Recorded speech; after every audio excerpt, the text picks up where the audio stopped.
Section 2.1 is about quadratic functions. The quadratic function is f of x equal to ax squared plus bx plus c, where a cannot be equal to 0. When a is greater than 0, or in other words positive, it means your parabola is facing up. When a is less than 0 or negative, that means your parabola is facing down.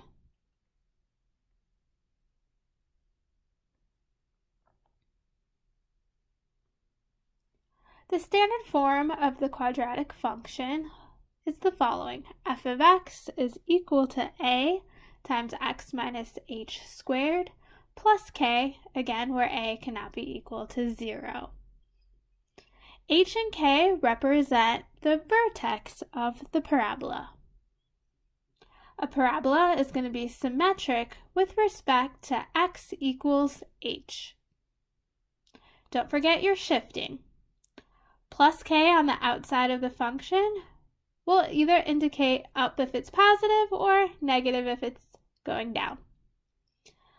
A shift left-right is my h value. Again, if it's negative, it's shifting to the right. If it's positive, it's shifting to the left. And a on the outside indicates your stretch or compression.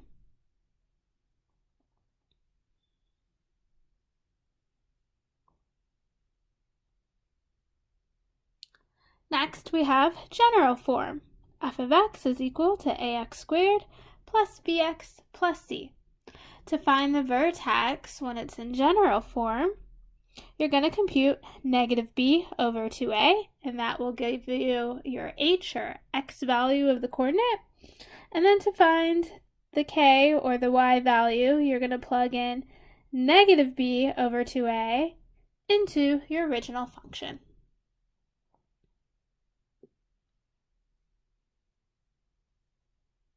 In order to graph a quadratic, you would need your vertex, some points, maybe your x and y-intercepts to graph, and you can take a look at some examples posted on Canvas. Next, I want to do an example of looking at a quadratic and finding the vertex and then finding the range.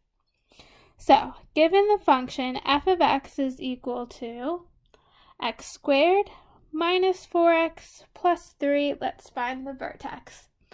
Now I have two options. I can use the formula negative b over 2a since it is in general form, or I have the other option of changing the general form into standard form and just looking at the function and quickly finding the vertex.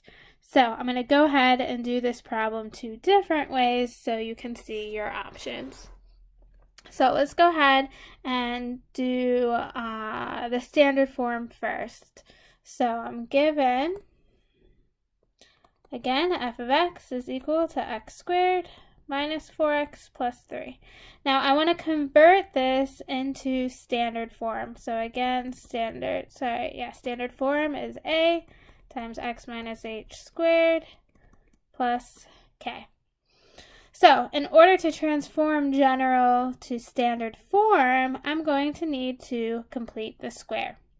And it's going to look like the following. First, I'm going to go ahead and kind of group my first two terms and leave that plus 3 on the outside. And now I'm going to go ahead and complete the square.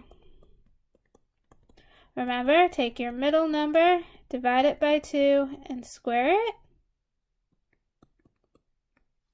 Now, normally in math, whatever we do to the right, we would also do to the left. But because I just have that f of x on the left-hand side, I don't really have any numbers on that side. So instead of whatever I do to the right, I do the left. I'm going to compensate. If I add something on the right, then I'm also going to have to subtract something to compensate. And so I'm going to subtract that item I just added to complete the square. Alright, let's simplify. I'm going to get x squared minus 4x plus 4 plus 3 on the outside minus 4. And now rewriting this, factoring, this is going to be x minus 2 all squared minus 1.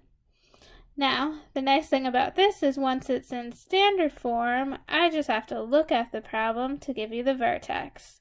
The vertex is h comma k, and hint, flip the sign, keep the sign. So that's positive 2, negative 1, according to the formula I mentioned up above. All right, so that's method number 1. Let's try method number 2. So again, my original function, f of x equals x squared minus 4x plus 3. So again, option number 2 is to use the formula negative b over 2a, comma, f of negative b over 2a. So let's compute. Negative b over 2a is going to be negative in the formula, and my b is also negative, so watch out for signs. Divided by 2 times 1. So that's 4 over 2, and we get 2. And then after I have the 2, I'm going to go ahead and plug it back in, right? I need to do f of negative b over 2a. Well, I've just found negative b over 2a to be 2, so I'm going to compute f of 2.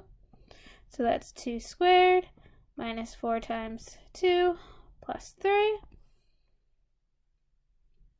And we get 4 minus 8 plus 3. 4 minus 8, negative 4, plus 3, negative 1. And so again, my vertex, as expected, since we already did the problem the other way, is 2 comma negative 1. So no matter which way, using the standard form or using the general form equation, you can find the vertex.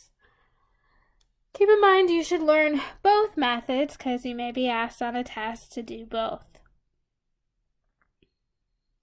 And the last part of this question mentioned, let's find the range. Again, the range represents the y values.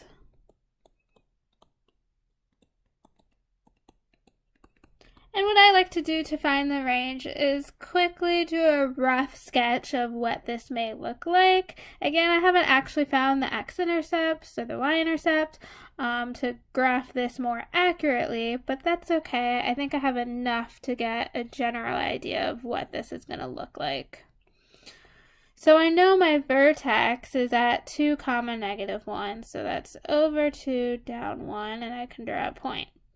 The other important thing I know is this parabola, its a value was 1. All right, my a value is 1, which is greater than 0, which indicates my parabola has to be facing up. Now again, I don't know exactly where it's going to cross my x-intercepts because I didn't calculate it, but that's okay. I just need the general shape. Is it going up or is it going down? So I have enough to find the range now. The bottom point of my graph, all right, happens at y value negative 1. It's a filled in circle, so square bracket. And then my parabola is facing up, so arrows going up forever means infinity. Again, be sure to check out more examples posted on Canvas for you to go through.